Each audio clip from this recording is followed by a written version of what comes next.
A woman would be ran over by King George V's horse while she was protesting for women's suffrage. That's what happened on today 108 years ago. It was the 1913 Epsom Derby held in Surrey, England at the Epsom Raceway. This race would be considered to be the world's most famous horse race for what a woman named Emily Davison would do during the race. Now, first, I'm going to go into a bit of background about Emily herself. She was born in 1782 on the southeast side of London and was the third of 4 children. Emily's father was married before marrying Emily's mother, and in his previous marriage he had 9 children. In the late 1700s, 9 children sounds nearly unsupportable, so that may give some insight as to why he remarried. His second wife was a young teenager when they remarried, and he was at the ripe age of 45. Emily would attend schooling and later won a bursary to Royal Holloway College. However, her father would die shortly after, and her mother could not afford a £20 fee required by the college for attendance. She would become a live-on-site governess where she would care for the residents' children and educate them. While working here, she would be able to save enough money to attend St. Hugh's College in Oxford. At this college, she would receive first-class honors in English. However, she would not be allowed to graduate due to the restrictions on women at the time. Later in 1902, she would graduate with third-class honors from the University of London.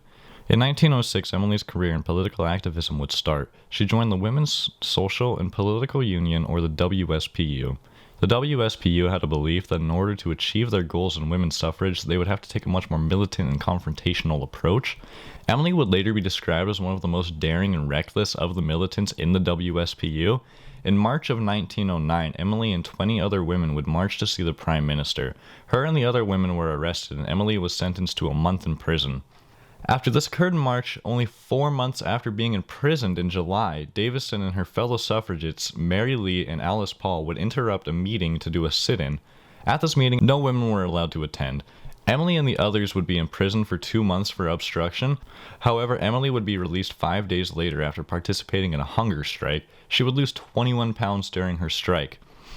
Personally, 21 pounds in 5 days sounds like an incredible amount of weight to lose. Not incredible in like a good way or anything, but like holy shit, Emily. In September of the very same year, she would be arrested for throwing rocks through the windows of a political meeting in which only men were allowed to attend to discuss the 1909 budget. She would be sentenced to 2 more months in prison where she would partake in a 2-day hunger strike and then be released. She would write to the Manchester Guardian, a daily newspaper, saying, which was meant as a warning to the general public of the personal risk they run in future if they go to the cabinet's ministers' meetings anywhere. She was then arrested the following month for preparing to throw a stone at a car which a cabinet minister was in. She would be imprisoned for a month for this instance and surprisingly did not go on a hunger strike. 2 weeks later, she would be arrested for throwing rocks at a political meeting in Radcliffe Great, Manchester. This time during her imprisonment, she would go on a hunger strike once again. However, the prison was authorized to force-feed the prisoners if necessary. An experienced Davison would say, "Will haunt me with all its horror all my life, and is almost indescribable. The torture was barbaric."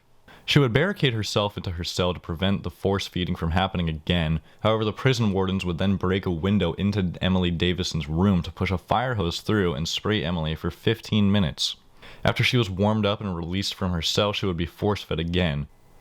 She would later sue the prison and was rewarded roughly $450 USD.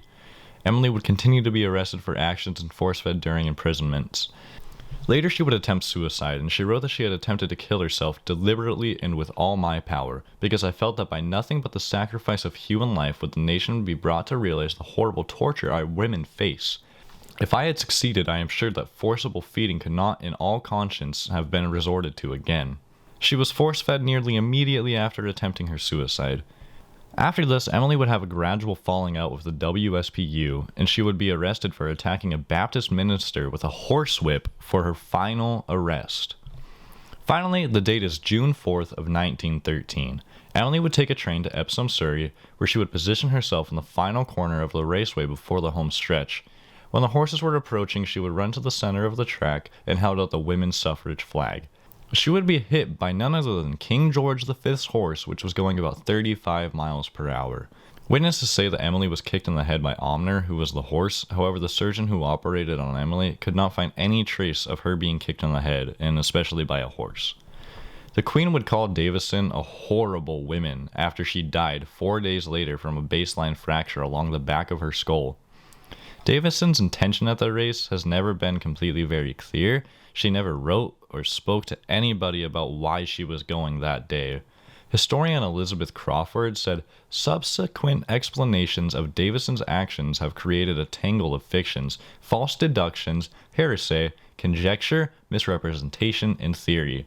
In 2013, forensic examiners digitized the original news film from the race on June 4th. They found that it seems Emily was trying to attach the suffrage flag to the horse's bridle while the horse was running. It was considered to be a complete coincidence that Emily's choice of horse was the king's horse. News outlets would be very unsympathetic to Emily Davison, saying she was an outrageous woman who was assumed to be suicidal and not mentally well. The year following her death, the First World War would start, and all women hunger strikers were released by the government. Emily's legacy is still very alive today. Davison is the main subject of a one-act play performed in 1968 named Emily, as well as a 2013 opera named Emily. She is also portrayed in the 2015 film Suffragette and many other appearances throughout modern history. While Emily's overall impact on women's suffrage is hard to weigh or determine, she was pretty badass. I am personally glad to have researched her and learned about her legacy, and I hope you feel the same after watching my